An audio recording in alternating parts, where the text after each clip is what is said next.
Hello and welcome to The Big Picture live on University Radio Nottingham. I'm Felix Hawes. Joining us today we have Daisy. Hello. Sarah. Hello. And Daniel. Good afternoon, Felix. Well, today we will be talking about coronavirus, the parties that were held in Downing Street last year, the cabinet reshuffle that Keir Starmer engaged in earlier this week, and Scotland's future in the United Kingdom. So, first of all, coronavirus. Well, masks are back, including in this studio. We are now following university guidance and wearing masks in here. And elsewhere, of course, in shops as well and transport. We have the new variant, which we discussed last week. In fact, Boris Johnson went and did a television broadcast whilst we were in the radio studio on the new rules with Omicron variant. Early studies have shown that reinfection is possible, although hospitalisations don't seem to be going up yet in South Africa, although it is early days. Of course, it is present now in this country, including in Nottingham, where we are broadcasting from. So, to the panel, before we get on to the Christmas parties, we'll talk about that as well. Are we getting a little bit too carried away here? Are we getting too worried? Who have said there's no need to worry too much? That's the World Health Organization. Or is it better to be cautious, because we do not want to have another huge wave which is being experienced in Europe at the moment? What's everyone's thoughts? Well, I think that you need to choose sort of one or the other. You can't have this mix of wearing masks in indoor spaces like shops and transport, but then have no sort of COVID restrictions in clubbing. So I went out clubbing and there was about 500 people in one room. It just seems a bit contradictory to me. So I don't really know what the solution is, but it just seems that the government needs to make up their mind. I think the concern at the moment is completely justified. I think if we think back to last Christmas and the stress and the strain that the NHS was under, we do not want a repeat of that. So I think it's better to be cautious and to introduce masks back into a commonplace in society, because the NHS is already extremely underfunded, and so any extra strain on the NHS would be disastrous. Sarah, do you know that the World Health Organization on Wednesday said that Western governments are acting in mass hysteria and that Omicron is super mild? Yes, I mean, do you know there's no reports of hospitalisations or deaths as a result of Omicron? The Times yesterday said there are no EU cases that have required hospitalisation, and the WHO said as well on Friday there are still no reports of Omicron deaths. Why the hell are we freaking out about this? Clearly the way to go is, if it was up to me and I had to make a rule on masks, I'd rather mandate banning masks altogether rather than actually forcing masks in particular places. We're just freaking out over it. Why would you ban masks, Daniel? I would, if it's up to me. Yeah, right, if you're in charge. What the government should have said, right, they should have said, there's a new variant, okay, we don't know much about it, make sure you're double jabbed, because that gives you really good protection and prevents you from dying and going to hospital in lots of cases. And if you're vulnerable, we recommend getting a third jab. And they might say we recommend wearing masks until we find out more about it, but they're freaking out and acting authoritarianly and saying we're going to force you to wear a mask, and actually getting police to issue out £500 fines to people that aren't doing that. To be honest, Daniel, I think what you just mentioned is exactly the point. We don't know enough about Omicron variant We yet. know no one's gone to hospital in the EU. We do not know enough about the variant yet. We don't know how it affects very vulnerable people yet. There's no evidence it's worse than the flu. So in which case, the government should not have the power to act on something that is literally not harming anyone to the point of hospitalisation and say you must do this as a population. The evidence that is isn't good authoritarianism. The evidence isn't good enough yet to declare that Omicron variant is safe for people to have. That's just not the case. So I think we need to make sure that the restrictions in place to ensure the NHS. Surely you should wait until the evidence says it's bad before you do anything. I don't think we should, considering what has happened over the last 18 months to the NHS. I don't think we can take too many risks. What has been predicted and happened in all other cases of viral diseases is that the virus ends up mutating itself out of existence. This is what happened in the Spanish flu. The virus mutates and becomes less deadly but more viral, and so the population ends up becoming immune to it. Omicron is doing exactly that. We want it to spread. We want it to become dominant. We want people to get it and get more natural immunity than they're already getting from the vaccine and had it in the past. This is good news, is what the evidence is suggesting. Fantastic. We should celebrate. I accept, Daniel, that the evidence at the moment, the limited evidence that there is stating that the Omicron variant has got less, well, the symptoms are reduced. We haven't got the evidence yet to declare that as factual, as incomplete. Is it better just to be cautious, Daniel? Because let's look in Europe. The case rates are going up very high there. So far, the United Kingdom is doing relatively okay, although we still, of course, do have deaths and hospitalisations here. Is it better, as the government are just doing, just to be cautious? They're not saying this is going to be forever. They have said that they want to reverse this, and they've stated still you can go to Christmas parties but they are urging on the edge of caution because we don't want to repeat what's happened before. Do you think that even a little bit of sense of caution is not worth it? Sure. Look, Sarah makes a valid point in saying we don't know much about it. It's an incredibly valid point, right? I'll still say the evidence suggests it's not too bad. So it would have been totally within the rights of the government to say, if you're vulnerable, please consider not going out to big events or something like that. We'd recommend wearing masks, as they did after the alleged Freedom Day that we had on July the 19th. But it just goes beyond the remits of what the government should be allowed to do to mandate the forcing of masks when, as Sarah admitted, there's no evidence that it's particularly bad in the first place. Daisy, what do you think? I just think, what's the point in wearing masks in sort of transport and indoor places when there are other indoor places like large events where it's not mandatory? So I just don't know. I think it should be the same everywhere. You can't just pick and choose. And why did mandatory mask wearing come into effect on a Tuesday and not as soon as we found out about the Omicron variant? If it's that bad, then it should have come into effect. Sarah, sorry, Daisy, to cut you off there. Sarah, do you think then that nightclubs and things like that should be closed down, or do you think that's too punitive based on what we've found? I think that is too extreme. I think that we should be cautious, but we shouldn't start closing things down like we did last year. I think Daisy's highlighted the key inconsistencies in the Conservative government at the moment. And although I think that we should be cautious with the Omicron variant, I don't think, as there's been with the third jab scheme, less serious treatments have been suspended generally, which I think is a complete mistake and could lead to even more deaths. So I think that although we should be cautious, we shouldn't completely lock down, and COVID shouldn't be our complete focus. Well, hold on here. If you just said the government policy is inconsistent, why do you support it? I don't support the government policy. What should the policy be? It shouldn't suspend all non-serious treatments. That's completely ridiculous. But I do support the mask wearing. But as Daisy said, it's very, very inconsistent. I'm not a scientist. I don't have the sage advice. I'm saying create a policy, not a scientific paper. You're supporting inconsistency. I'm not supporting inconsistency, Daniel. I'm supporting more mask wearing, but I don't think that we should lock down completely. Well, talking about the government and earlier about Christmas parties, it's been revealed to the Mirror that last year there was a Christmas party in Downing Street. Now, Boris Johnson was not at this one, but in November, when we were in lockdown, there was some sort of leaving do that he spoke at. Now, the government have claimed that they've followed the rules. Now, for the government to have followed the rules, either 40 to 50 people were all in one room just simply for work purposes, and they just so happened to have alcohol, which maybe that's common in Downing Street, I don't know.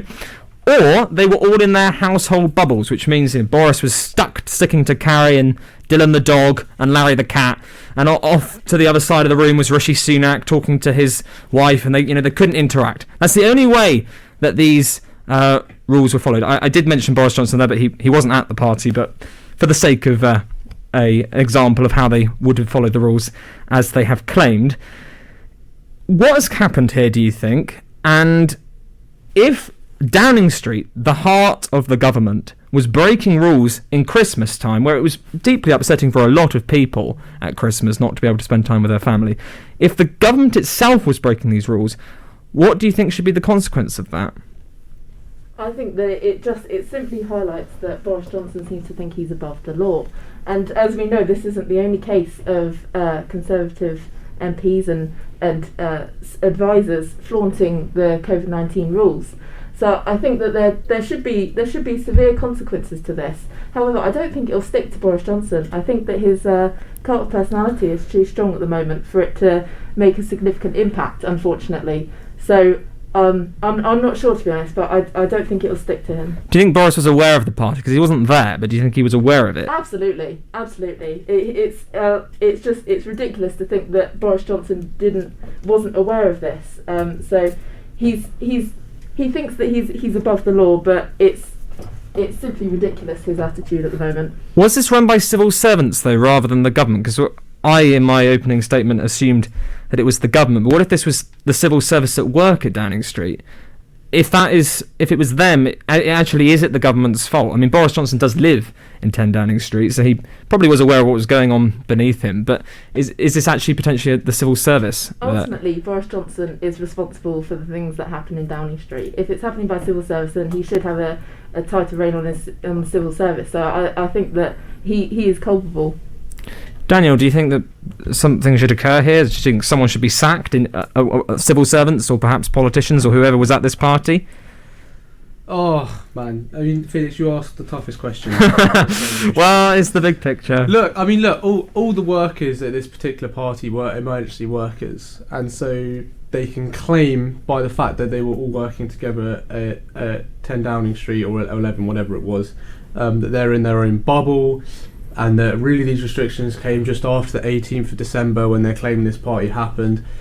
And they do have an incredibly important job, being at the centre of the country and running it. And so obviously you're going to want to have a party. You can particularly blame them, but it does look bad, and it looks to go against the spirit of the rules in Tier 3 lockdown. Even though on that technical basis, I'm not particularly sure they were unlawful. In that sense, I think they're just going to get their just desserts from the public when they vote, to be honest. Well, do you think they will? Because Sarah doesn't think it will stick to Boris, and indeed the Conservatives are back in top of the polls, which they have been for the majority of the time. Only briefly did they come under Labour, and they did win the by-election recently in this week. There was a 10% swing to Labour, but the Conservatives were still very clearly ahead. So is this actually going to stick to the Conservatives? Is this just going to be another thing that the government can just swipe under the carpet? A little bit. I mean, it's just with a stack of evidence along with a lot of the sleaze allegations. I think that it won't stick to government, but the example of the by-election, I mean, it is a safe Tory seat. I think the Labour Party, to be honest, they did better than I for one expected. So I think that although it was a loss, it did show that the Labour Party may be coming back slightly. Well, you say that, this looks badly on Boris, but correct me if I'm wrong, I don't think Keir Starmer was actually at the by-election results day, because... I don't think he turned up to the by-election once. Exactly. I don't think he turned up to the place once. That looked bad on him as well. You're saying, Boris Johnson looks bad, but that also looks incredibly bad in Old Bexley and Sidcup. I mean, I was born there, so I know it well, and I would expect him to turn up and support his candidate, but maybe it's because he thought, we're going to lose anyway, but... Neither Keir Starmer nor Sadiq Khan came to the by-election, and I'm sure we'll be talking a lot more about Keir Starmer in the next segment, but that's a good point raised there, Daisy, that there's that by-election, there was a lot of factors going on. Of course, there's also local factors as well that we aren't going to be fully aware of in terms of local opinions on political figures, and also the effect of Reform UK, which I suppose is another point, is that Reform UK, formerly the Brexit Party, do you think they're going to capitalise on this sort of conservative anti-mask opinion? They got 6%, which is quite significant for a small party. 6.5%, and there were other parties out there actually that ran on a kind of anti-lockdown basis. Well, I think I said this on the last time I was on the show. The Conservative Party in government is not ideologically conservative, and as long as they are like that, you're going to have these UKIP-like parties that are going to slowly bash them in. I hope that's the case with Reform UK. I imagine that isn't what you're favouring, Sarah. I bet you think that the Conservatives are better than Reform UK. I think the Conservatives are conservative enough For me, to be honest. I think the thought of Reform UK doing well is. You still haven't come up with an example of a government policy that is ideologically conservative. Okay, Daniel. Right. Well, I think as we know, the Labour Party haven't done overly well in opposition at the moment, trying to criticise government policy. But to be honest, I think that the idea that the Conservatives are above the law is quite conservative, and that they can do. That's can do corruption. It's got nothing to do with conservative ideology. Do you know what? It has. That there are some people above the law, and there's some people that are not. Find that in any conservative philosophy book. Honestly, it's got nothing to do with conservative ideology. Well, there we go. Is the conservative government conservative? That is an interesting question. I wonder what our listeners think to that. I think their views on linking back to last week, their views on immigration is a crucial views, conservative. not policy. Can you see any policy on that? Their policies. I can't, personally. I'm sorry. I think Priti Patel perfectly demonstrates the conservative element of the Conservative government, preventing migrants that should be allowed to come to this country, should be allowed to seek asylum, not to restrict numbers. I think that is very conservative. That is conservative, and she certainly has spoken conservatively on immigration. I'm yet to see a policy from her, and that's So really, you still haven't come up with policies. I think the reason that she hasn't come up with any policies on it is because they're passing the buck over to France, and they don't want to admit that it's a joint problem. So I think that's why that Priti Patel hasn't come up with any policy. So still no conservative ideological policy from this Conservative government then? No, I'm sorry, Daniel. There has been lots of conservative policies from this Conservative government. I think that the limits on NHS spending is a key example of conservative policy. Well, is it? Because that would be a sort of neoliberal idea of a limited government, but actually a lot of conservative thinkers such as Benjamin Disraeli would think actually there needs to be a bigger government. I think the problem with conservative ideology is that actually a lot of conservative ideologists wouldn't even call conservatism an ideology, but more of a disposition, a favour of pragmatism. So I suppose the Conservatives can be in favour of one thing one minute and against the other. But in terms of immigration, that point, I suppose that's a socially conservative view. But studying conservatism in politics is a very hard one to define. So there are certain elements to it. The rule of law, some people being above the others, I suppose that could link to an old conservative view of a hierarchy, social hierarchy, and a natural hierarchy. That does come through with all the conservatives. But there's also the respect for institutions. That's also a conservative view. So I suppose you can take it from either way. Well, the government have said that we should be wearing masks, but they've also said that this Christmas time there is no need to be afraid. So that is the end of part one.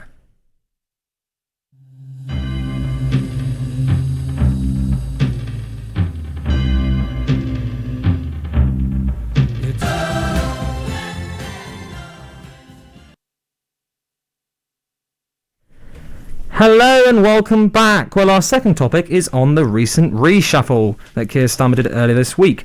And John McDonnell has said it is the return of Christmas past, because returning are a lot of old faces from the times of New Labour. Tony Blair and Gordon Brown. I'm sure Sarah loves that time. We'll hear what she has to say. Well, returning then is Yvette Cooper. She's the Shadow Home Secretary.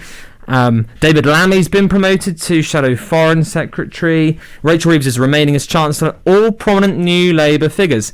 And having a look at it, I can't really see many Corbynites, if at all, any left. Even soft left members have been sidelined. Ed Miliband has lost some of his briefs. There's been reports that he and Starmer had a disagreement over energy nationalisation. Cat Smith resigned from the cabinet because she wants Corbyn to return. I think we'll get onto that as well. I think that's quite an important one about Labour unity. Angela Rayner claimed she didn't know about this reshuffle, but some of Starmer's allies have said she did know. So there seems to be some disagreement going on there. Well, of course, the return of Blairites could mean greater electability for Labour. New Labour are the most successful of recent years of getting Labour elected. Tony Blair is the most successful Prime Minister in terms of electoral landslides. But Blairites are also very pro-EU. David Lammy compared the European Research Group of the Conservatives to Nazis based on their opinion on Brexit and the European Union. So is it necessarily a good shadow cabinet? Well, what do you all think about all of the shadow cabinet business? Personally, I'm not a huge fan of the new shadow cabinet, but it is undeniably a general election shadow cabinet. It is, as you say, a return to sort of new Labour policy or new Labour figures. So I think that if with a potential general election in 2022, it is a cabinet focused on re-election. But I think at the moment they have really pushed out the left wing of the Labour Party, and I think that's just going to create even more factionalism. I think it's the fiasco with Angela Rayner, I think, is simply embarrassing, and I think on the part of Keir Starmer, he can't. Funnily enough, with Angela Rayner, he can't push her out of her position as deputy leader. She's elected by the members, so I think that she is one of the very few members of the sort of the left of the Labour Party, because she actually can't be pushed out, and I think it's embarrassing that he's constantly trying to undermine her. I think it's a stronger opposition to the Conservatives. I think it will probably be better for Labour to be re-elected, as Sarah said. But personally, are we ever going to see this shadow cabinet become an actual cabinet? So does it really matter? Yeah, I mean, to be honest, right, I mean, I looked up some of these names in the Labour shadow cabinet. Rachel Reeves is apparently the shadow chancellor. Had you ever heard of her? Yes. I personally was like, I didn't even know she was. I mean, as far as I'm concerned, she's a nobody. Jonathan Reynolds, shadow business secretary, never heard of him. John Healey, shadow defence, never heard of him. Lucy Powell, Bridget Phillipson, Jing Mahahond, or however you pronounce it. Nick Thomas Simmons, Steve Reed. It's a cabinet of nobodies. What about Vivek Kuba coming back? Because she is a big name. I mean, it is testament to Labour that she is basically the only major figure that they can bring back. But exactly. Look, I mean, Ed Miliband's in there. He was a big name 5 or 6 years ago. So and rejected massively by the British public. Yeah, I mean, David Lammy's a big name mostly for saying things like the Nazi comment you mentioned. And Yvette Cooper's a big name for losing the Labour election to Keir Starmer. There's not many big names there. I don't really see how it will win a general election. So what are your thoughts on Yvette Cooper? Because I've been noticing on Twitter some people are quite angry that she's back. I think there was something about fit to work tests that she did when she was in Gordon Brown's government. That, for those at home, that's for that she gave people that were disabled fit to work tests, and which led to some people that weren't fit to work coming in to work. Are Blairites, because Blairites are quite on many issues, let's say like nationalisation. Keir Starmer promised to nationalise the big 6 energy companies. He's gone back on that. The Blairites are probably very happy about that. They don't like nationalisation. In fact, with the new Conservatives coming in 2019, they might even be more to the pro-market side than many of the new Conservatives. On other matters, such as House of Lords reform, Keir Starmer's gone back on that as well. He's not committing himself to reversing first past the post. That's something Cat Smith has criticised. Blairites are also not keen on taxes being raised. They probably don't like the corporation tax being raised by the Conservative government. There are many ideological differences here between this new shadow cabinet and the one we've had before under Corbyn. Huge differences. In fact, this new shadow cabinet, arguably, I don't know if you would agree, is more similar in ideology to the current Conservative government than the Corbyn government in certain aspects. Would you agree with that? I think aligning the new shadow cabinet to the Conservative cabinet is a bit of a step.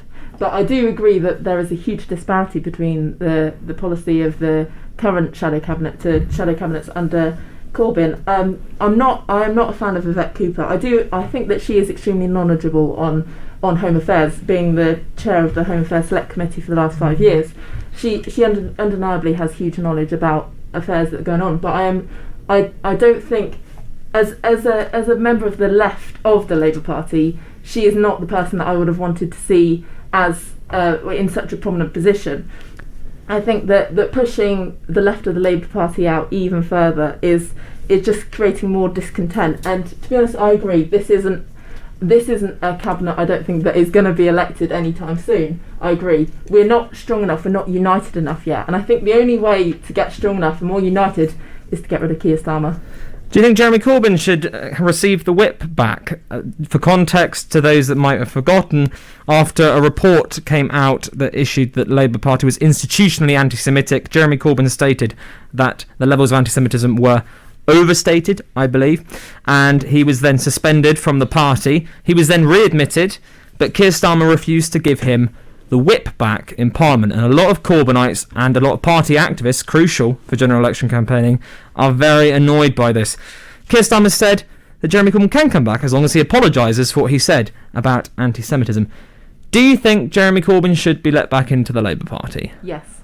I think the whip was moved about a year ago, and I think there was going to be a review in 3 months after. Jeremy Corbyn is still has the whip removed from the Labour Party. Look, I accept that there was anti-Semitism within elements of the Corbyn Labour Party. I think that there were things that Corbyn did let slide, but I think that we need to establish a difference between being anti-Israel and being anti-Semitic. I agree that there was anti-Semitism, but I think taking a pro-Palestine position is not anti-Semitic.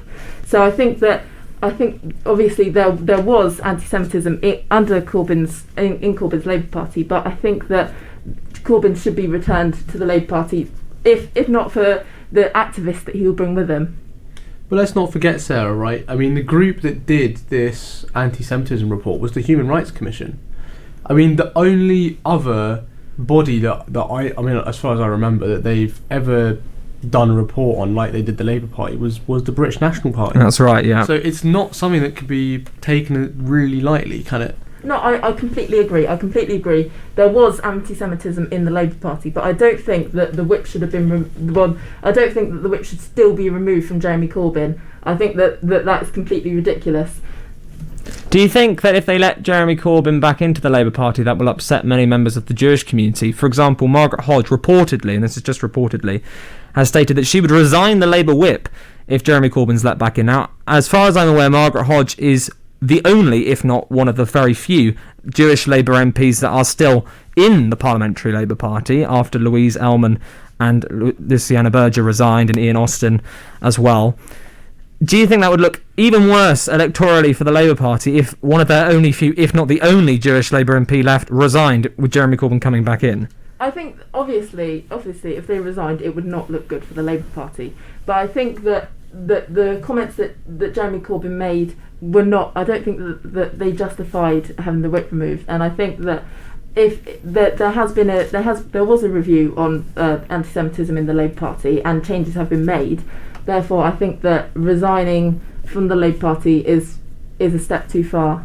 Do you think Jeremy Corbyn should apologise for saying that anti-Semitism was overstated in the report? I think he should. I think that was not a great comment from Jeremy Corbyn. But I think that we do still need to establish a difference between being anti-Semitic and being anti-Israel. I think that is absolutely key, and I think that campaigns to pro-Palestinian campaigns, they're not inherently anti-Semitic. There's a crucial difference. Do you think Jeremy Corbyn was anti-Semitic?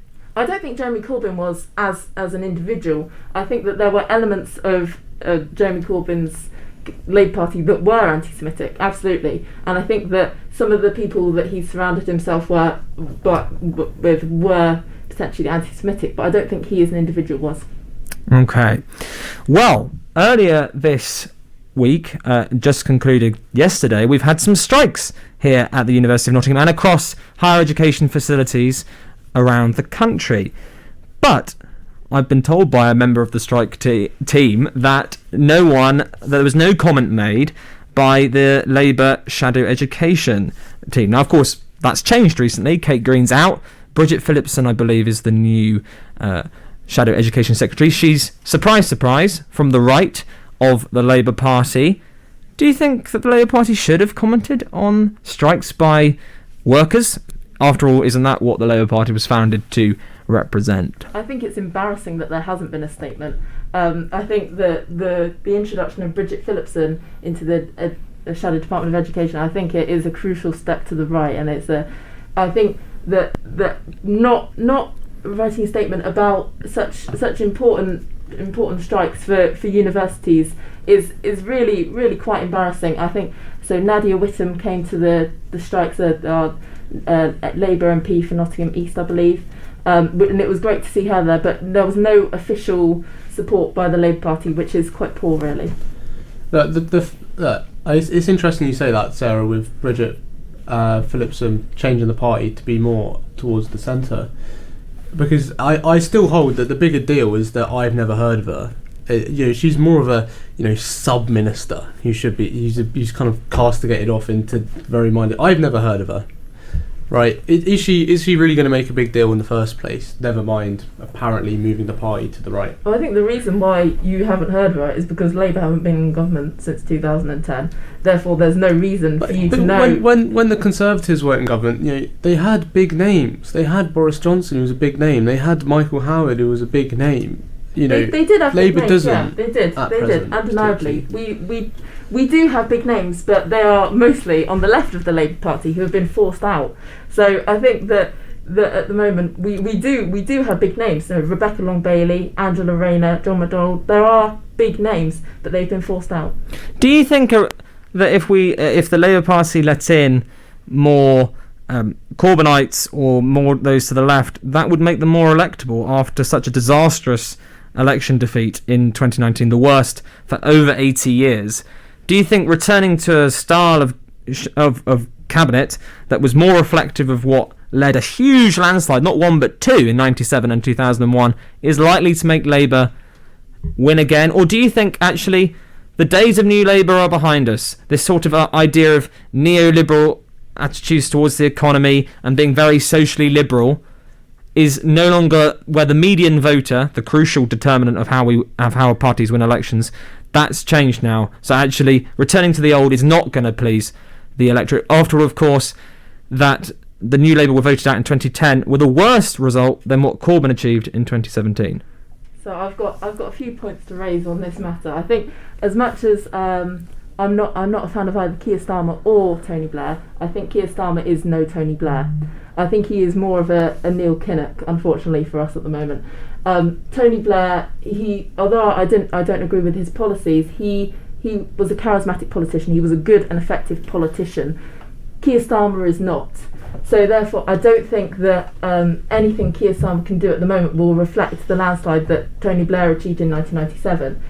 I also think Jeremy Corbyn, obviously, he did very well in 2017. Not a win, but he did well.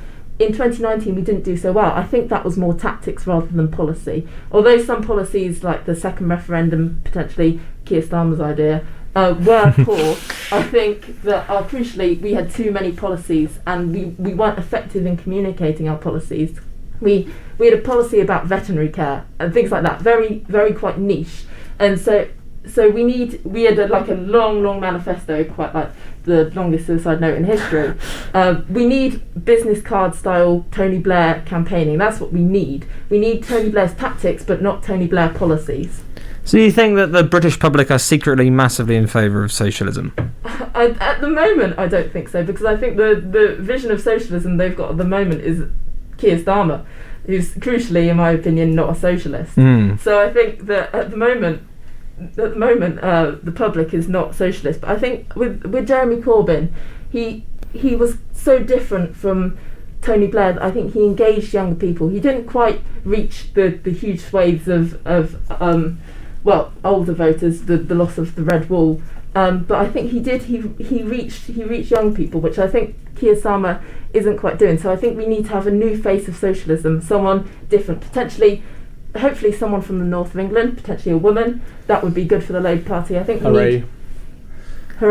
Sorry. Hooray for a Labour woman leader. Rebecca Long Bailey, of course, I think would be matching that description for you, Sarah. Or Angela Rayner. Yeah. So I think we need someone new. We need a new face with new energy. Fact is, it's actually really easy to beat the Conservative Party. I mean, I've said this 1,000,001 times now. there is actually nothing particularly ideologically conservative about the Conservative Party. But moving on from that point, all right, the reason most people vote Conservative is not because they like the Conservatives, it's because they see them as a less worse option than the Labour Party. So all the Labour Party needs to do, actually, is come up with good policies, and they'll very easily beat the Conservatives, who don't have any. I somewhat agree with that, Daniel. I think that the main thing is that the Conservatives have moved more centrist. I don't think they're typically that conservative anymore. And Labour are trying to copy. And the thing is, people are just choosing the Conservatives because they're less fragmented than Labour at the minute. Labour seem to have so much disagreements between their own party that, yes, Conservatives are like the better option. To be honest, I don't think that there's that I don't think the Conservative Party and the Labour Party are that similar at the moment, despite Keir Starmer's poor opposition in pointing out the differences. I don't think I think there's quite a gap between the parties. So you don't think it's quite as close as that 2010? 2010 was a hugely close. So Gordon Brown, David Cameron, Nick Clegg, there really wasn't much difference. So you still think there's a clear divide there, that although Keir Starmer's not where you want him to be, he's still a man of the left, and okay, Sarah's sort of dicing that. I think calling Keir Starmer the man of the left is quite... Man of the slightly leaning left? I think it's a push. I think he's a man of the centre. Okay. More centrist than Boris Johnson? Absolutely. You think Boris Johnson's quite right-wing? Okay, that's interesting. Well, for Corbynites, it is a little bit of a silent night. So, that's the end of part 2.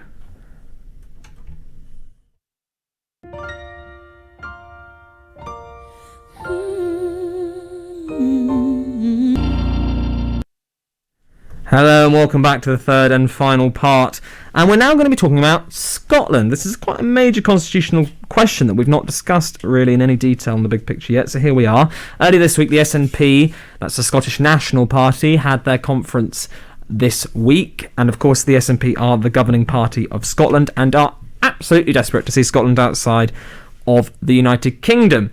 And I read an article on the BBC News saying, what will Sturgeon's legacy be? Because if Nicola Sturgeon doesn't achieve independence, what will that be? I mean, the SNP government has got a large list of failings that it's occurred. Drug deaths being 3 times higher than the rest of the UK. It's the worst in Europe.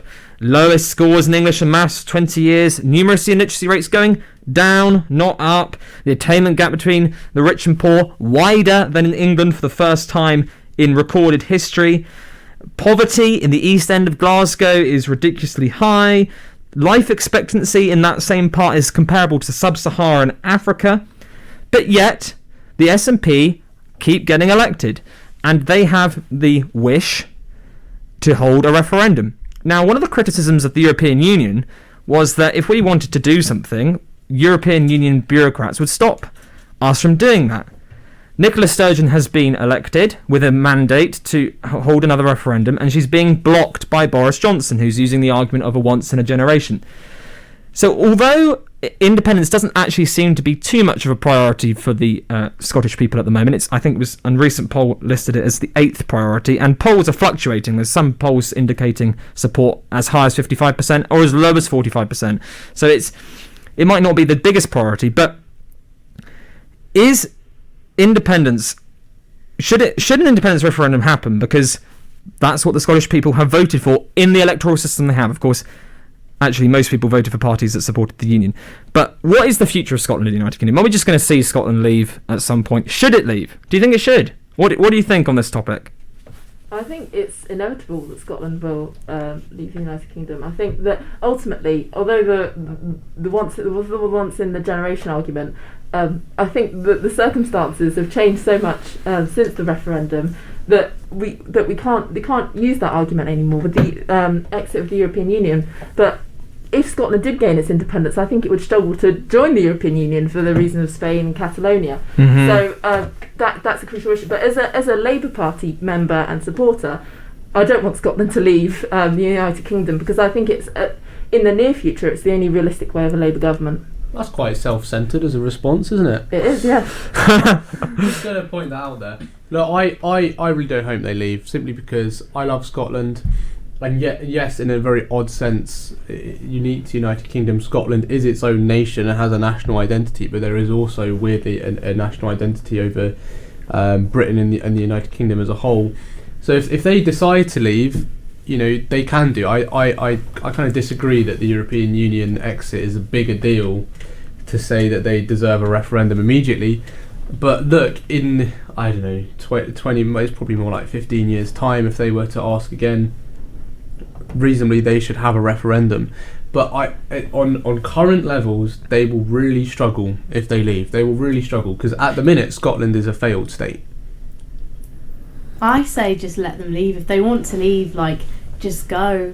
We've devolved so many of our powers to them anyway, like Westminster has to the Scottish Government. I just think that Sturgeon wants to have a legacy and that she wants to do something big, and this is her big idea because everything else is failing. So, I do also think they would struggle, because I just think that they will also vote for independence, because you've got all these other sort of new 16-year-olds who weren't able to vote, the sort of rebel youngsters, and they will vote for independence, and then they will struggle to get back into the EU, which is what they all want, because of this the fear of other countries separating, as you said, like Spain and Catalonia.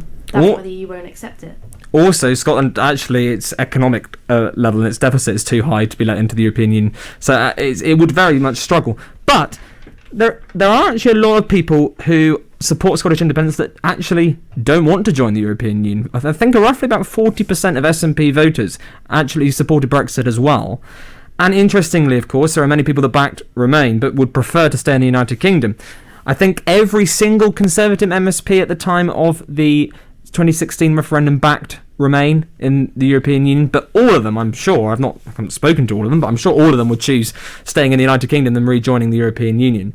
Interesting when you say about 16, 17-year-olds. Interesting, in the 2014 referendum, 16, 17-year-olds actually voted to stay in the United Kingdom, and 18 to, the next category, I can't remember the exact age range, did vote to leave, and then the older voters also voted to stay. But it does seem to indicate the young are wanting to leave, and I think lots of this is frustration with the fact that, I don't know if you would agree with this, but that Scotland's not voting for the leaders in Westminster, and they're getting very frustrated by that. However, of course, if you vote SNP, you can't actually vote for a party that's going to govern the whole of the United Kingdom.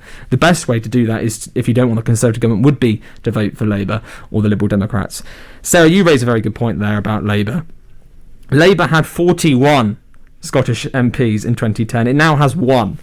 And without Scotland, they would have to win North East Somerset, that's Jacob Rees-Mogg's seat, to win a majority with just England and Wales alone, because they don't contest Northern Ireland.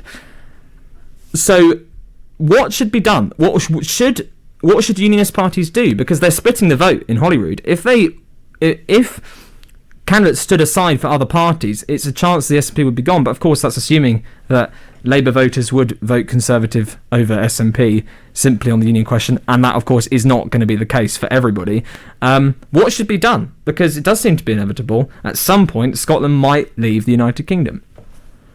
I don't know, for the Labour Party, to be honest. I think that the Labour Party is in a very difficult position, but ultimately it's not the Labour Party calling the shots at the moment and deciding whether there is going to be a referendum. So, to be honest, it doesn't really matter what the Labour Party opinion on it at the moment is, because I anticipate at the next general election the Labour Party will again get very few seats in Scotland, and that the SNP will get the majority of seats. So at the moment, the Labour Party, their opinion on Scotland is trying to grasp onto them as long as we can.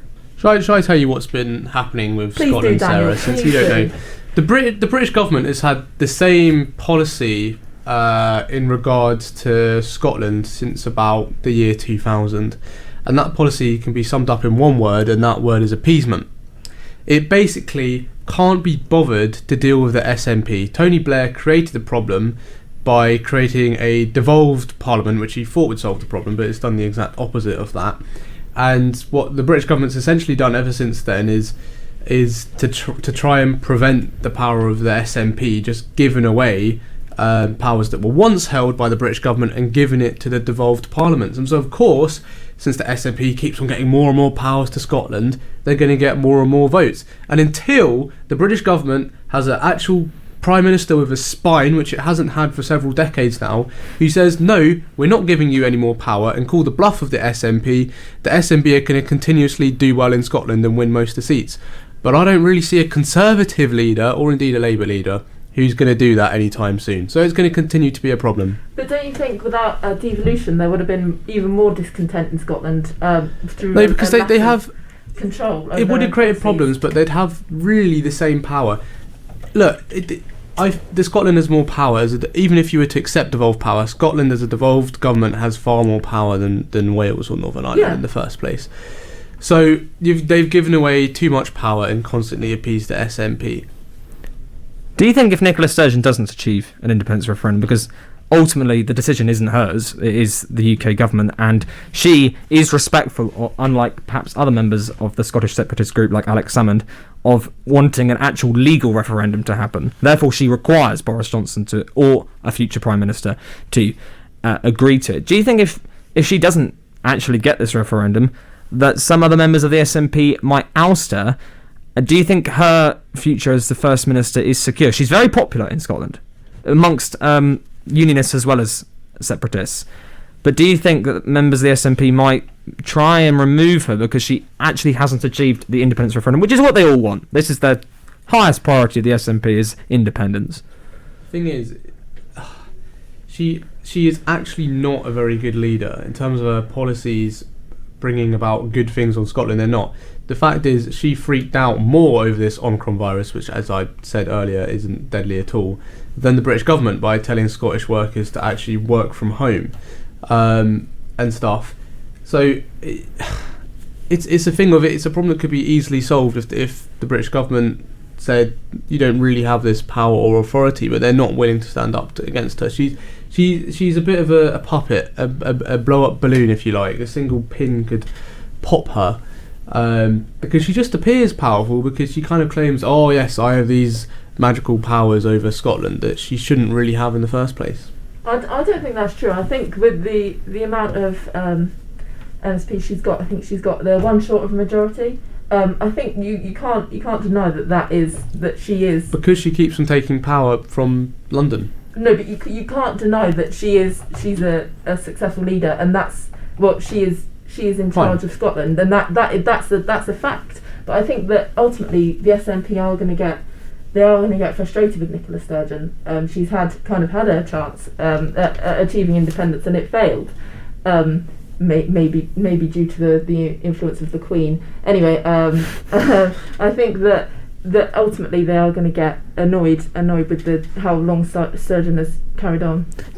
Sorry, Daisy, go on. But who's the alternative to her? Like, I don't think that anyone would be happily stand up to her. I think that they may try to oust her, but I don't see an alternative leader in Scotland who would want to go up against her. Yes, because a lot of SNP members of both Westminster and in Holyrood are both very loyal to Nicola Sturgeon. Candidates to succeed are like Lisa Forbes, Hamza Youssef. They are really pro-Sturgeon, and a lot of people that aren't have left to join the Labour Party, which was not very successful under Alex Salmond, who's actually more unpopular than Boris Johnson in Scotland, and that is saying something. What if, hypothetically speaking, the government actually grants the SNP a referendum now? Because if we're saying inevitably more people are going to support independence, at the moment polls indicate union is actually probably more likely. It's not a given though, it would be a risky move. But if they did it now, then they wouldn't be able to have another referendum. They can't keep having referendums every so often. They've got the excuse of the European Union. And a constitutional issue like that isn't going to come up again, we would think, in the next few decades. So should they just do it now and call the SNP's bluff? I think that would be too risky, to be honest. I think that may potentially be disastrous, and I think that no party wants to be the party that lost Scotland. And although the Conservatives, well, it would destroy Labour in the short term, if not the long term, to lose Scotland. Although it would be tactically good for the Conservatives, I think it would be terrible that they'd be the party that labelled that lost Scotland. So I think it's just too risky.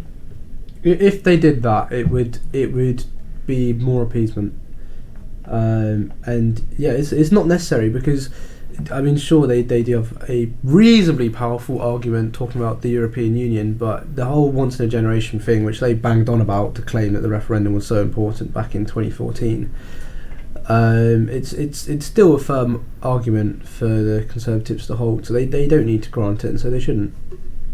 But I just think that even you say it would be sort of like the government that lost Scotland, they would still need to have some sort of relationship with the United Kingdom, because they don't have any trade organisation terms to fall back on, so they have to be somewhat reliant on Westminster. So I don't really see an issue. And the SNP, of course, want to keep many elements of that are the United Kingdom have. They want to keep the monarchy. They want to remain in NATO despite getting rid of nuclear weapons, which is an interesting stance to have. And they also want to keep the pound, despite the fact that the British government has said you can't keep the pound if you're going to use different financial spending, fiscal policy. So it is interesting, but of course. Devo Max has occurred after the vow that Gordon Brown made. Scotland is essentially running on a lot of things independently of the rest of the United Kingdom already. It's only on foreign and defence, really, that it's still aligned to Westminster. So they actually could just easily sit out, just because of appeasement that you've mentioned there, Daniel. It is a very interesting one, and we'll see what happens with Scotland. We'd have to change our name. We wouldn't be a United Kingdom anymore, so there would be a lot of changes occurring. I suppose, in the meantime, it is going to be a difficult one for the SNP. Well, that has been the big picture. Thank you very much to Daisy, Sarah and Daniel. I've been Felix Hawes. And see you next week, where Thomas Gregory will be back.